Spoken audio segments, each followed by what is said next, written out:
Pinakadukdok mo, no?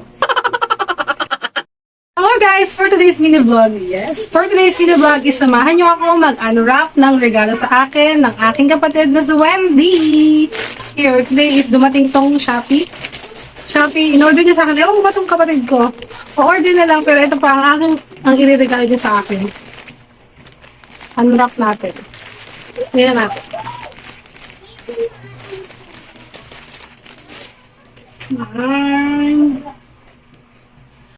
Actually, sinabi niya na sa akin kung ano to eh. Hello guys! Another day, another vlog na naman tayo mga beshi. Ngayon pa nga lang sasabihin ko na sa inyo na ang vlog na to ay hindi pwede sa mga arte. Masasela na ito pang lait. At syempre lalo na sa mga nagpipiling perfect dyan mga beshi. Isa ka ba sa mga taong ganyan? At kung isa ka nga sa mga nabanggit mga beshi, mag-scroll up ka na lang or mag-next video ka na lang. Anyway, ito nga kapatid ko na to, sa lahat naman na ireregalo sa akin, ito pa ang naisipang ibigay. Hindi ko nga alam kung nangaasar o namemersonal. Paano ba naman ay inorderan niya ako ng pantanggal putok sa kilikili? Excuse me lang mga beshi, klaruhin natin, baka naman mag-judgment na kayo agad dyan. Sa mga nakakasalamuha ko nga araw-araw at sa mga naging katrabaho ko nga dati, pakicomment nyo naman kung naputukan na kayo ng kilikili ko.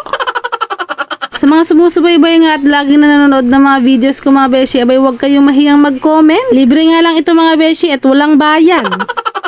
Saan ka nakakitang libre na nga, wala pang bayad? Anyway, kung maaari naman po mga beshi, ipaki-follow nyo naman po itong account ko. At syempre, ipaki-share nyo naman po itong video ko para lumaganap si Wilma Quaresma. Anyway, at dahil binigyan nga ako ng kapatid kong ito, may bagong product na akong gagamitin. Ito nga pala yung matagal ko ng product na ginagamit para sa aking Boom Boom Yes Yes. Lotion type deodorant brightening nga siya mga beshi, pero masasabi kong hindi nga siya naging hiyang sa akin. Siguro dahil onti nga lang din ako maglagay, pero ewan ko din. Pinakaisip-isip ko nga kung i-upload ko ba tong vlog na to or hindi. Tinanong ko nga rin muna ang asawa ko kung okay lang sa kanyang i-upload ko tong video na to. Ilang beses ko nga siyang tinanong kung okay lang ba talaga. Hindi rin baka ko siya mahihiya at baka kung ano isipan ng kanyang mga kakilala at barkada. Wala naman daw siyang pakialam sa sasabihin ng iba, kaya kinilig naman ng onti ang lola mo. Pinakita ko pa nga sa kanya yung kilikili ko kung i-upload ko ba o hindi. Hindi nga kasi maganda ang kilikili ko at ang weather forecast lagi ay may paparating na ulan.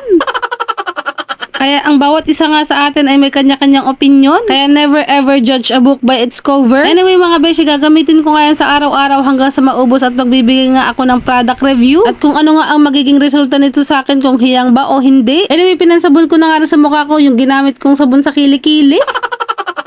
Baka kasi sakaling matanggal yung asim ng mukha mo kapag nakikita ko. Uy, charot lang mga beshi, wala akong kaaway at wala akong pinariringgan. Gusto ko lang talaga isingit yung joke ngayon. Pero para sa inyo talaga yun mga beshi, baka may kakilala kayong ganyan. Anyway, kung nagustuhan nyo naman itong vlog ko, ay paki-like and follow and share nyo naman ako mga beshi. Pero kung sa tingin nyo ay walang kwenta itong vlog ko na to, ay skip nyo na lang.